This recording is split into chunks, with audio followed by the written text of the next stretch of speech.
দর্শক মণ্ডলী, শেয়ার বাজার বিষয়ক একটি সংবাদ। শেয়ার বাজারের জন্য প্রধান উপদেষ্টার 5 নির্দেশনা। সংবাদে বিস্তারিত বলা হয়েছে, এদেশে কার্যক্রম পরিচালনাকারী বহুজাতিক যেসব কোম্পানিতে সরকারের মালিকানা রয়েছে সেগুলোকে শেয়ার বাজারে আনার জন্য দ্রুত প্রয়োজনীয় উদ্যোগ নেয়ার নির্দেশ দিয়েছেন প্রধান উপদেষ্টা অধ্যাপক মোহাম্মদ ইউনূস। পাশাপাশি বিদেশ থেকে বিশেষজ্ঞ এনে 3 মাসের মধ্যে শেয়ার বাজারের সংস্কার কার্যক্রম বাস্তবায়নে প্রয়োজনীয় পদক্ষেপ গ্রহণেরও নির্দেশনা দেন প্রধান উপদেষ্টা। দেখা যাচ্ছে যে যেসব কোম্পানি বাংলাদেশে ব্যবসা পরিচালনা করছে, বিদেশি কোম্পানি, এবং সেগুলোতে সরকারের মালিকানা 40% মতো রয়েছে, সেগুলোর মধ্যে যেগুলোতে তাদেরকে শেয়ার বাজারে আনার জন্য প্রয়োজনীয় উদ্যোগ গ্রহণ করার জন্য প্রধান উপদেষ্টা নির্দেশ প্রদান করেছেন। ছাত্র জনতার অভ্যুত্থানে গত 5 আগস্ট আওয়ামী লীগ সরকারের পতনের পর গঠিত অন্তর্বর্তী সরকারের প্রধান উপদেষ্টা এই প্রথমবারের মতো শেয়ার বাজার নিয়ে গুরুত্বপূর্ণ নির্দেশনা দিলেন। আজ রোববার দুপুরে প্রধান উপদেষ্টার বাসভবন যমুনায় শেয়ার বাজার নিয়ে অনুষ্ঠিত সরকারের উচ্চ পর্যায়ের এক বৈঠকে এই নির্দেশনা দেয়া হয়। বৈঠকে অংশ নেন অর্থ উপদেষ্টা সালেউদ্দিন আহমেদ, প্রধান উপদেষ্টার বিশেষ সহকারী অর্থ মন্ত্রণালয় আনিসুজ্জামান চৌধুরী, পুঁজিবাজার নিয়ন্ত্রক সংস্থা বাংলাদেশ সিকিউরিটি অ্যান্ড এক্সচেঞ্জ কমিশনের চেয়ারম্যান খন্দকার রাশেদ মাকসুদ, আর্থিক প্রতিষ্ঠান বিভাগের সচিব নাজমা মোবারক প্রমুখ। বৈঠক শেষে সরকারের দেওয়া বিভিন্ন নির্দেশনার বিষয়ে সাংবাদিকদের অবহিত করেন প্রধান উপদেষ্টার প্রেস সচিব শফিকুল আলম। তিনি জানান, বৈঠকে প্রধান উপদেষ্টা শেয়ার বাজার উন্নয়নে 5টি নির্দেশনা দিয়েছেন। দর্শক মণ্ডলী, যে 5টি নির্দেশনা দিয়েছেন সেগুলো হচ্ছে: 1. দেশে কার্যক্রম পরিচালনাকারী যেসব বিদেশি বা বহুজাতিক কোম্পানিতে সরকারের মালিকানা রয়েছে সেগুলোকে দ্রুত শেয়ার বাজারে আনতে প্রয়োজনীয় ব্যবস্থা গ্রহণ। 2.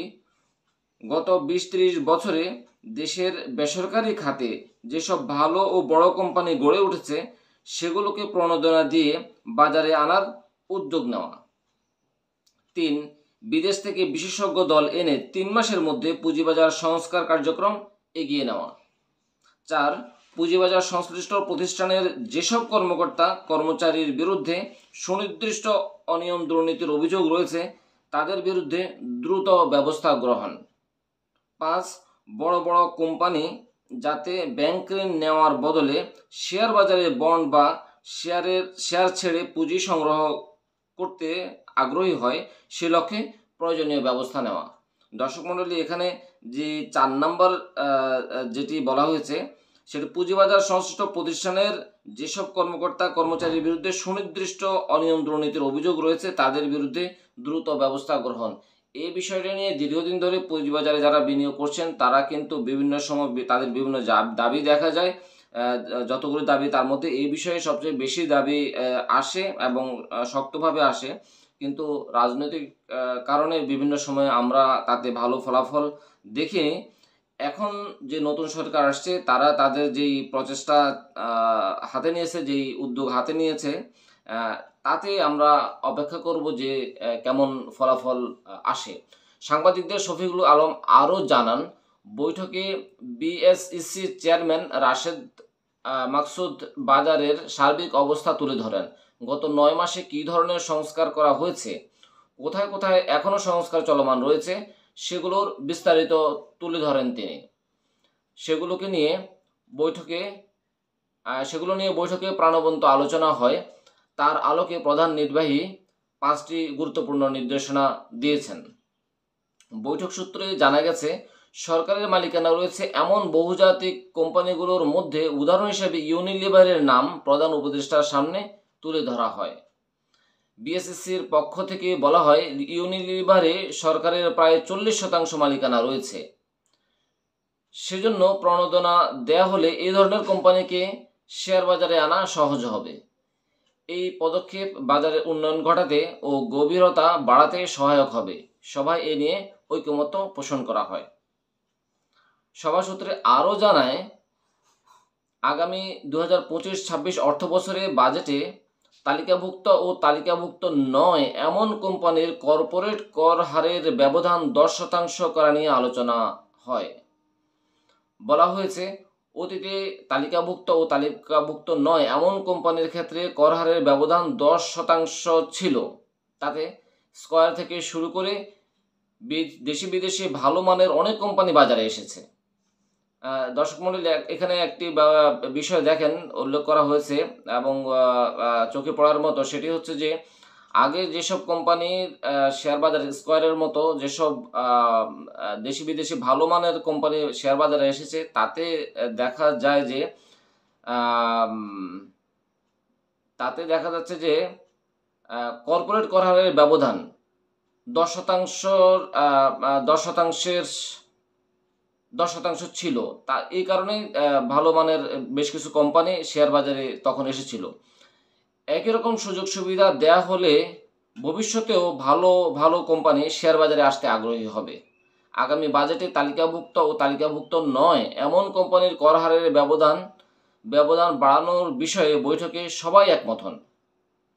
তবে কর হারের ব্যবধানটি কত হবে সে ব্যাপারে কোনো চূড়ান্ত সিদ্ধান্ত হয়নি। শেয়ার বাজারে সংস্কারের উদ্যোগ প্রসঙ্গে প্রধান উপদেষ্টা প্রেস সচিব বলেন, এখানে অনেক ধরনের স্বার্থ সংশ্লিষ্ট গোষ্ঠী রয়েছে। এই কারণে সংস্কার পদক্ষেপ নিলে অনেক সময় সেগুলো ঠিকভাবে কাজ করে না। তাই সংস্কার উদ্যোগগুলো যেন কার্যকরভাবে বাস্তবায়ন করা যায়, সেজন্য স্বার্থ সংশ্লিষ্ট নয় এমন বিদেশি বিশেষজ্ঞ এনে তাদের দিয়ে কাজটি করাতে হবে। এটি এখানে একটি গুরুত্বপূর্ণ কথা বলেছেন এবং গুরুত্বপূর্ণ সিদ্ধান্ত। সাংবাদিকরা প্রশ্ন করেন, বাজার অংশীজনদের মতামত ছাড়া সরকারের এই বৈঠক কতটা ফলপ্রসূ হবে? জবাবে শফিকুল আলম বলেন, এটি ছিল এটার উচ্চ পর্যায়ের ব্যক্তিদের সভা। আমরা আশা করি সরকারের পক্ষ থেকে যেসব উদ্যোগ নেওয়া হয়েছে সেগুলো বাস্তবায়ন হলে সবাই একটা শক্তিশালী শেয়ার বাজার দেখতে পাবেন। সরকারের লক্ষ্য হচ্ছে সবার স্বার্থ সুরক্ষিত থাকবে এমন একটি শক্তিশালী ও গতিশীল শেয়ার বাজার গড়ে তোলা, যেটি করা গেলে সবাই উপকৃত হবেন। শফিকুল আলম আরও বলেন, অতীতে অনেক পদক্ষেপ নেওয়া হয়েছে, তাতে নির্দিষ্ট একটি গোষ্ঠী উপকৃত হয়েছে, যেটি আমরা সবসময় দেখে আসছি যে রাজনীতির সাথে যারা জড়িত রয়েছে এমন গোষ্ঠী যারা শেয়ার বাজারের বিনিয়োগকারী, তারাই আসলে বিভিন্নভাবে তাদের স্বার্থ হাসিল করেছে। সেই গোষ্ঠীটি তাদের স্বার্থ উদ্ধার করেছে। শেয়ার বাজারে অতীতে বড় ধরনের ডাকাতি হয়েছে, চোখের সামনে এটা হয়েছে। অনেক সাংবাদিক এগুলো নিয়ে লেখেনও নি।